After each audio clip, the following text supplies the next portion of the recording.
নমস্কার বন্ধুরা, আশা করি আপনারা সবাই খুব ভালো আছেন। আমিও খুব ভালো আছি। আমি তনুশ্রী, আমার চ্যানেলের এটা প্রথম ভিডিও। তো ভিডিওর শুরুতে আপনারা যে গোপালের জামাটি দেখলেন, আজকে ওটি আমি আপনাদের বানিয়ে দেখাবো। জামাটি বানানোর জন্য আমরা একটি লম্বা কাপড় নিয়ে নিয়েছি। হ্যাঁ, যদিও এত বড় লম্বা কাপড় আমাদের লাগবে না, তো আমরা এই কাপড়টির মধ্যে থেকে 28 ইঞ্চি লম্বা আর 5.5 ইঞ্চি চওড়া একটি কাপড় বের করে নেব। তো এটা হচ্ছে গোপালের সাইজ অনুযায়ী। আপনাদের গোপালের সাইজ যদি বড় হয় তো আপনারা এর থেকে বেশি বড় কাপড় নেবেন, আর ছোট হলে মাঝারি হলে এরকম সাইজের নিতে পারেন। তো আমি কাপড়টি বের করে নিয়েছি 28 ইঞ্চি লম্বা আর 5 ইঞ্চি চওড়া।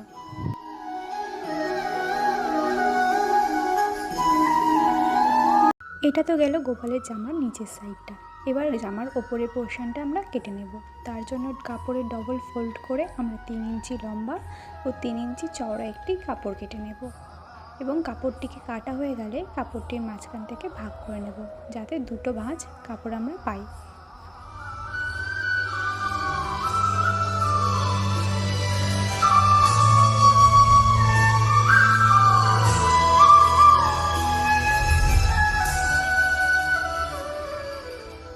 এখানে কাপড়টিকে আমরা কেটে নিয়েছি।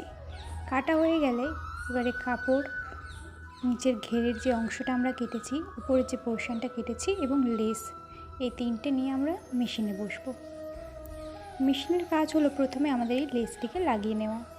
লেসটি লাগানোর জন্য কাপড়ের নিচের অংশ থেকে 1 ইঞ্চি ওপরে আমরা মার্ক করব, এবং লেসটিকে আমরা প্রথমে উল্টো করে বসাবো, যাতে লেসটি বসানোর পর একটা ফিনিশিং আসে। লেসটিকে আমরা উল্টো করে বসিয়ে লেসের মাঝ বরাবর একটু সেলাই করে নেব। ওপর থেকে নিচ পর্যন্ত সমানভাবে আমরা সেলাই করে নেব।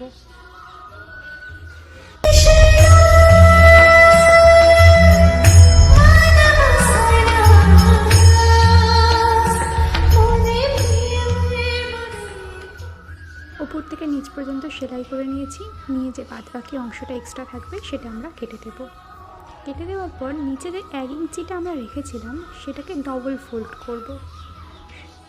সুন্দরভাবে ফোল্ড করে নিয়ে ওই লেসের ওপর দিয়ে যে সেলাইটা আমরা করেছিলাম সেটা আমরা চাপা দিয়ে দেব, যাতে লেসটা আমাদের উল্টাতে সুবিধা হয়। এভাবে লেস বসালে লেসের ফিনিশিং খুব সুন্দর আসে।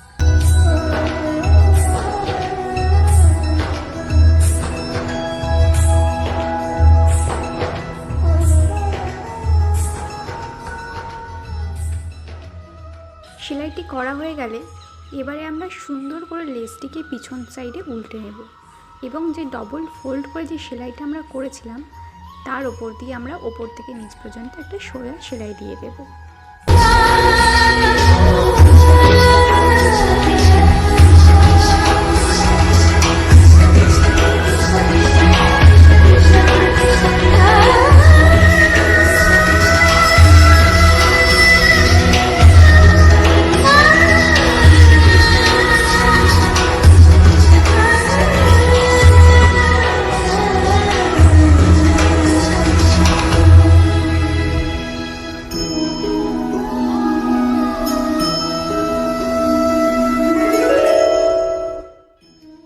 এবার আমরা একটার উপর দিয়ে একটা কুচি ফেলবো।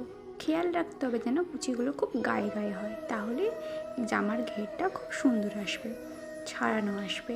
কুচিগুলো গায়ে গায়ে যদি না হয়ে ছাড়ানো হয় তাহলে কিন্তু দেখতে অতটাও ভালো লাগবে না। তাহলে আমাদের খেয়াল রাখতে হবে যাতে কুচিগুলো গায়ে গায়ে একটার উপর একটা হয়।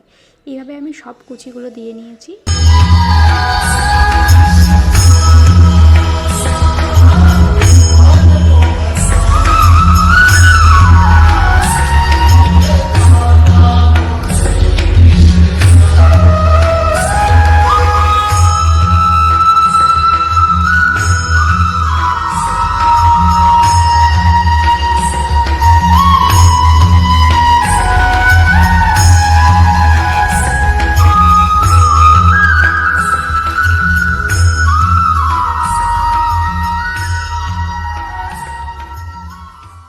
সব কুচিগুলো আমাদের দেয়া কমপ্লিট হয়ে গেছে। এবার কাপড়ের দুই সাইডে যে কানা অংশটা আছে সেটা আমরা মুড়ে নেব। 2 ফোল্ড করেও মুড়তে পারেন, 1 ফোল্ড করেও মুড়তে পারেন। আমার কানার সাইড ছিল, পাড়ের অংশ আছে, তাই জন্য আমি 1 ফোল্ড করেই মুড়ে নিয়েছি। তারপর আমরা জামার উপরের যে অংশটা কেটেছিলাম সেটা সোজা দিক দুটো আমরা ভিতর সাইডে নেব। ভিতর সাইডে নিয়ে ওপর থেকে আমরা 2 ইঞ্চিতে মার্ক করব এবং কাপড়ের মাঝ বরাবর আরেকটা মার্ক করে নেব। ওপর থেকে যে 2 ইঞ্চিতে মার্ক করেছিলাম সেই অবধি একটা সেলাই দেব, ঘুরিয়ে নিয়ে আবার ওপর পর্যন্ত এসে সেলাই দেব। সেলাই দেওয়া হয়ে গেলে আমরা ওই সেলাইটার মাঝ বরাবর কেটে দেব, যাতে আমাদের উল্টোতে সুবিধা হয়। কাপড়টিকে আমরা সুন্দর করে উল্টে নিয়েছি। উল্টে নেওয়ার পর ওপর থেকে একটা চাপ সেলাই দিয়ে দেবো, যাতে কাপড়টি সুন্দরভাবে বসে যায়। এটা হলো ওপরের জামার অংশ, যেটা দিয়ে আমরা হাতা বানাবো। এবার কাপড়ের কানা দুটোকে আমরা সুন্দর করে মুড়ে নেব। মুড়ে নেওয়া হয়ে গেছে। এবার যেভাবে আপনারা ভিডিওতে দেখতে পাচ্ছেন, একটার উপর একটা রেখে আমি সেলাই করছি। ঘেরটার সাথে জামাটা এভাবে রেখে আমরা সেলাই করব।